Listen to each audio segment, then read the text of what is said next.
Okay, I saw the best spoken word. I love spoken word, especially Christian poets. This one was like, oh my God, dear Satan, a letter to Satan. And you'll be like, why is somebody Christian writing a letter to Satan? But if you hear the lyrics, you will know why. I'm gonna read it. I wish I could recite it just like she did, but it was her poem, so that's why she recited it so well. Her name is Blair Wingo, and she's a poet. Dear Satan, I'm writing you this letter to inform you that our relationship is officially done. You just lost one. Because for too long I battled in my mind your voice versus God versus mine. For too long I've entertained the same thoughts as Cain, like how truthfully my flesh loves to be first. How my pride tries to cover and hide so I can't see the extent of this curse. So I'm returning all your gifts, rejecting all your myths. See, all this time I thought that I had control, but you were controlling this. Despite me doing good works in the church, thinking I was a Christian, all the while allowed your spirit to lurk. What a deception. You went to church with me, a thwarted perception, saying that I love God louder and louder, but had a spiritual infection. I see you're a deceiver. You take advantage of every weak part. I could come to church every week as long as I don't apply the word to my heart. We were friends because I did what you wanted me to. I thought a little sin wouldn't hurt. I didn't want to sleep with you. I just thought it would be cool to flirt. But I see you play for keeps. Now I know that the word is true. What you sow is what you reap. I keep saying, I'm so blessed. I'm so blessed. All the while secretly giving you a kiss.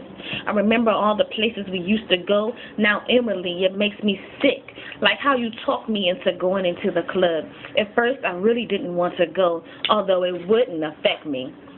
I thought it wouldn't affect me, but while I was there, my lust began to flare, and I got hot and heavy. Started thinking about the dudes in the room, wanting to ride off in their Chevy, or the comedy spots where we sat and laughed, enjoyed ourselves all night, when they were joking and mocking the church like the situation is light.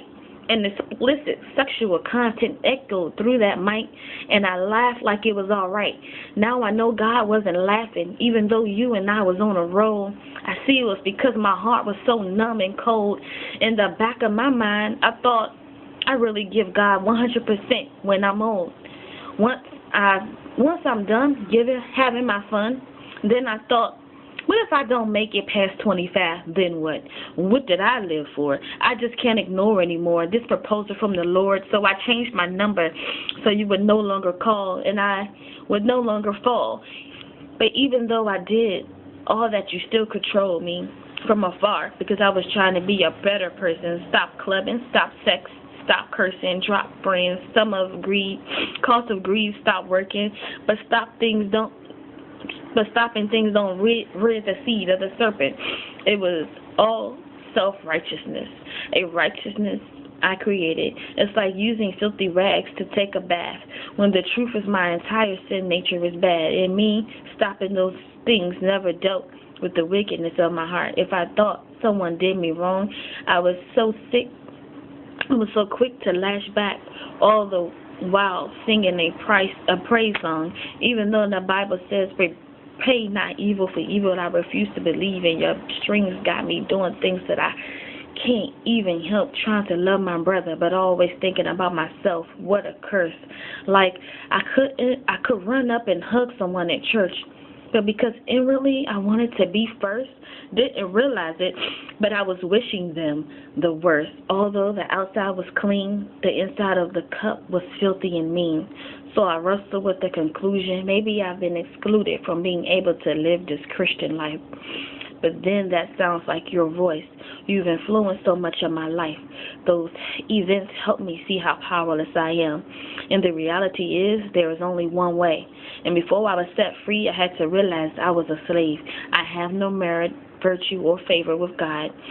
It's Christ poured out lifeblood that saves, and I'm sick of it. My sin, I've defended it time and time again, dead in my transgressions, but now I've come on out of the grave, because this new relationship is based solely by grace through faith, and my faith is the result of what I believe. Says you shall know a tree by the root and the fruit. So rather than just dress modestly, I'm checking my heart too, making sure there is no vanity or that I'm dressing to grab the attention of humanity, because I know what I can do. If I remain in a relationship with you, my potential outside of Christ is extremely detrimental. So I'm clinging on with all I've got. So now when I think of all the movies we went to, man, I get so hot, because Christ has won my heart. I can't sit there and glory in the violence on that screen, even though I used to justify by saying I never hurt anyone.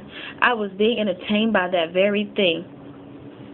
God chose to destroy the world, for in Genesis 6, he said the earth was corrupt and filled with violence. So the only reason I wasn't destroyed was God's kindness. You see, you helped me build a tower like you did with Nimrod, but I'm tearing it down for my God. By the way, I'm clearing out my iPod. I'm giving you back all your music. Couldn't see it before. This tool you were using, different song, different score, brought the same conclusion, all about less money, self, and sex. Yet those things are the reason Christ is out to death. You were using who you using next? Chris Brown, T-Pain, Soulja Boy, Neo, Beyonce, or Game? Every artist's motivation is the same: to take my heart away from the reason Christ came. I could say I'm saved all the while exalting men, not a fanatic for Christ because I'm a T.I. fan. No one, not even Alicia Keys, supersedes the reason Christ believes. No one has even heard Alicia sing about why Christ is grieved, and I thought her music was positive. But when I look into the Word, Christ and Alicia are opposites.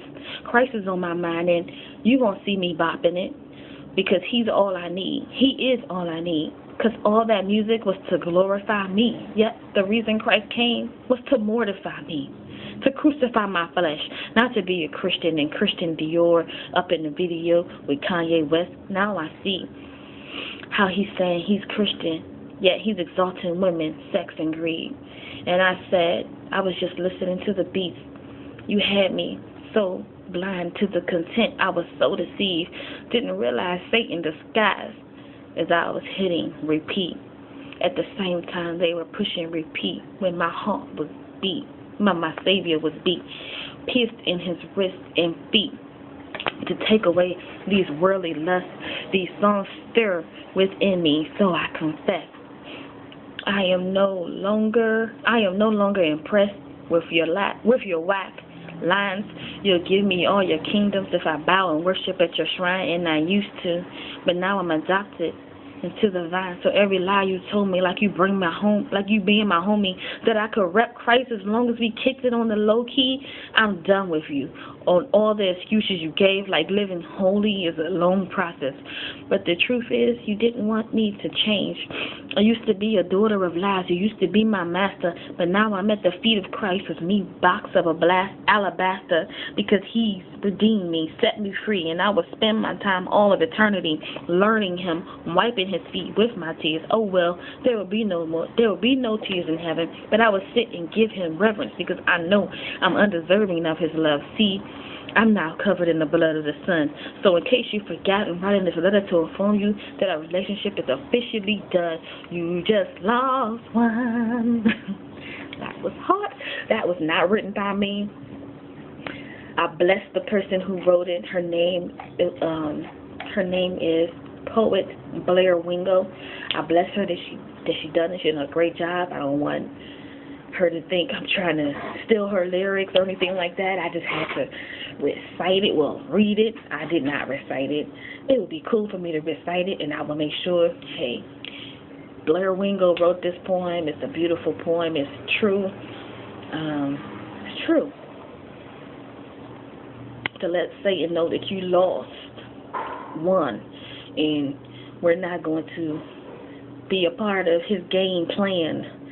We're not in the game anymore, just really get your reflection time with God and meditate on God, and to think, wow, God, like the devil is really crafty and tricky, and how he intervenes into each individual that's in the church, and just little things like violence in movies and the music that we hear and we bop our head to because we got our family members that we around, and this is the music that they listen to, and it's okay, it's harmless, but really it's messing up our spirit, and it's a spiritual warfare. And when you down for Christ and you a soldier in the army of the Lord, you gotta like be on point.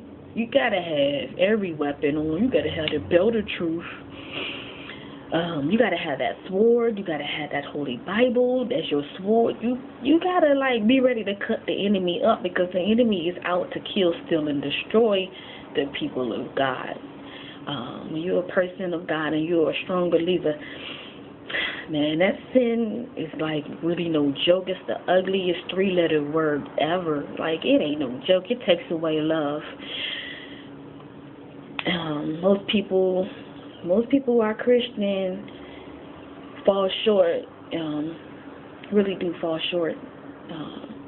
And usually they stay down, and they defend every celebrity and every singer and hip-hop artist out here because they defend it, because they're like, yeah, that's where it's at, or it's okay, this person came out of the church, but hey, that person that came out of the church, you got to pray for them because they just seen money. That's all they seen was dollar. The devil just showed them, I can give you all of this.